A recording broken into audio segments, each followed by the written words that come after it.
Yo guys, Beast back with some more beastly content. Today we're going to be doing a guide over things you must get done before Way of Winter. So these aren't absolutely mandatory, but they will be very nice to do. So first things first, all recipes unlocked, all blueprints unlocked, all accessories for weapons unlocked will be transferring to the next season automatically. You won't actually have to pay any cost to get them over there. They'll just automatically be transferred, as well as weapon mods, planetary platoona, sproutlets, and a couple other things such as your star crom and things like that. So you can be stacking your star crom, your blueprints are going to transfer, things like that. Another thing to note upon is mystical crates. If you have not collected every single one of the mystical crates, at least, or if you have not collected all the mystical crates at this current point, you are missing out on some frags that can be used next season. Go ahead and get all of your mystical crates farmed up, get all of your accessories farmed up, and get all of your recipes farmed up, because all of these will have different farming locations that may or may not actually have a map on Way of Winter. So you're going to go ahead and do these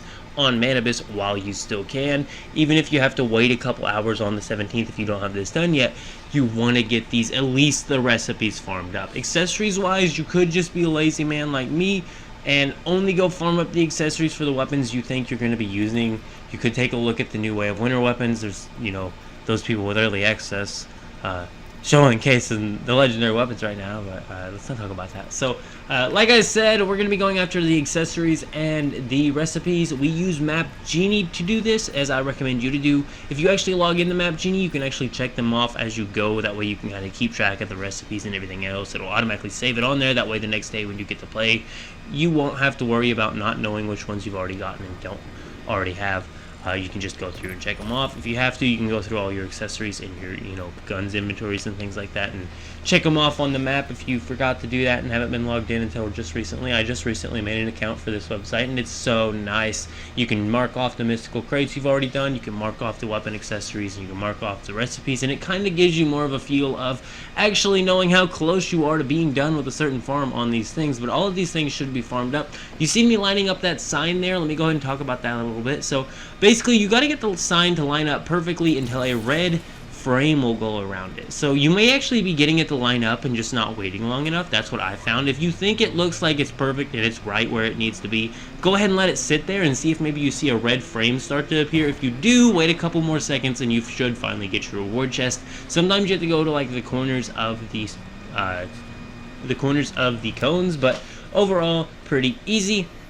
On to the next type here. This one requires you to blow up a rock to actually get the weapon accessory. There are a few different type of puzzles for the weapon accessories on the map. It will tell you the puzzle as well as the solution to the puzzle, so just do be using the Map Genie and you'll be able to get all these weapon accessories, all of these mystical crates. Heck, you could even go after morphic crates because they do give planetary platoona. Another thing that's going to be giving planetary platoona will also be, of course, what is doing the task in the world, as well as collecting morphic chest. If you want to collect morphic chest, go ahead and collect morphic chest. I would also recommend doing silos, but just collecting from the storage crates, because the storage crates and silos have a range of dropping from territory blueprints that can be used in the next season. That's another thing to note upon. Territory blueprints, cosmetics, and everything else that's not unlocked in the nomadics tab will automatically be carried over to the next season, so you'll instantly be able to build those blueprints that you unlock right now in Way of Winter. For example, on Theta, I have ran it so much, I got a workshop blueprint the other day for it's a Rosetta weapons case, and it's only 16 slots, but it's super duper small, and it's great for putting things like your drinks, and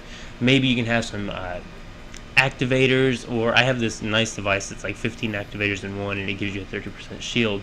It's a nomadic unlock, but I have it. But here's another type of puzzle. This one just requires you to stand on a spot where a statue used to be. It automatically activated, gave us another piece here. Once again, I'm also recommending for you to get the recipes. I also would highly recommend for you to go do all of the mystical crates, because all of those are going to be dropping weapon and armor frags. It's mainly armor frags, but hanging on to all of those, that means next into the season. Another thing to mention on Way of Winter also, when it comes to weapon blueprints, I actually don't know if I've mentioned this before.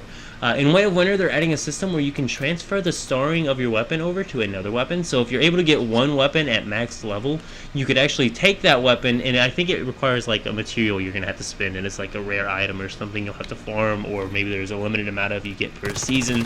probably the second one.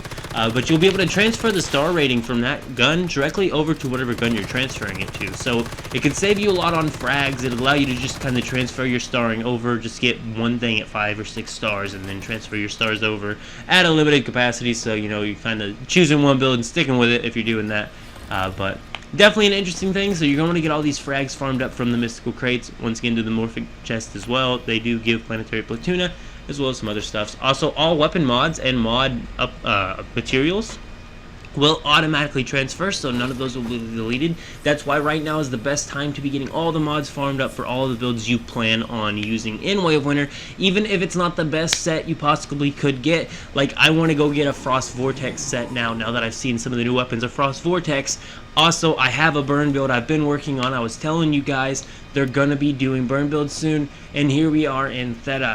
But the next gun, ACS-12 Corrosion, except for it's a burn gun. I cannot wait to use it. My burn build already seems just perfect for the ACS-12, the new one, the fire one that I have seen on the early access stuff that people do have that I don't. But as you can see, here we are in Theta now, and what I highly recommend for you to do on Theta every single day, technically every 4 hours, is go through and do just the chest. Do every single chest that you can, because these things can have, like I said before, everything from territory blueprints to rare seeds like morels, peppercorn, you name it, to all sorts of other things, prints for your bases so that you'll be able to add patterns to your walls, your floors, your ceilings. All of those can drop from Theta, and all of them can be done without even using a single controller. You do not even have to beat the bosses of Theta. You only have to kill these nest eggs here so that you can get to all the areas, and then you're able to access all the chests. As you can see here, we're going up this ladder because there are 3 storage containers here up in this ladder. I do believe there's about 20 chests in the total of Theta, 15 or 20, something like that. Definitely at least 10, but regardless, we're gonna say 15 as a safe number. 15 times all 3 difficulties means there are 45 chests with 45 times a chance of getting a morel seed drop, or a territory blueprint drop, or, you know, territory blueprints, you know, the prints, the blueprints, all that stuff that will be transferred over to the next season can drop out of Theta. So why not go be doing these storage crates? It's also going to be giving you the material you're going to need to repair your weapons, repair your armor, maybe test out some weapons and armor you have that may work well in Way of Winter right now, with the news we're currently getting about Way of Winter, so that we kind of know what's going on. But yeah, super duper easy. This is honestly my favorite silo to go to just go farm the chest on. You can do it super easy. You don't even have to beat the bosses. In the boss room itself, the final boss area of this game though, I will tell you there are 4 chests, so you do actually want to go to the boss room, but you don't actually have to beat the boss. I usually only beat him on normal and hard. I usually don't try pro mode unless I have some items that finish my build off. And I want to do a power surge build showcase soon, a complete one with all the items I like to use and everything with the full maximum damage, because I can get like 2 million damage out extremely quickly, guys.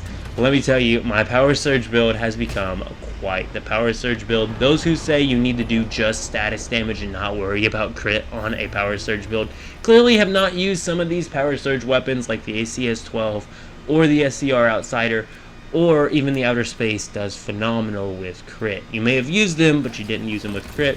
But like I said, there's just so many chests in this silo. You're also going to be getting a ton of weapon mods, as you can see here. There are 3 times you're going to unlock a weapons chest. There's also going to be a gear chest. So there's a weapons chest and a gear chest in this silo that all 3 runs on, means you're going to be opening 3 weapons chests and 3 gear chests. So there's a chance of 3 weapons mods to drop, and there's a chance of 3 armor mods to drop. And if you're doing it on pro first, that's what I highly recommend. I actually have beaten the bosses on pro and hard mode before, but I think the main thing about pro mode on the hard servers is just that it's mainly based upon modifiers and using the right things to counter those modifiers, and I just don't think the rest of the game has that feeling of, you know, having to prep for modifiers and things like that. It's okay of a system, and it's kind of fun, I guess, but it really limits on how you play the game, and my build can wipe pro without even worrying about the modifiers. I don't even worry about the modifiers, and my power surge build can get through it no problem, guys. That's what I'm telling you about my build here.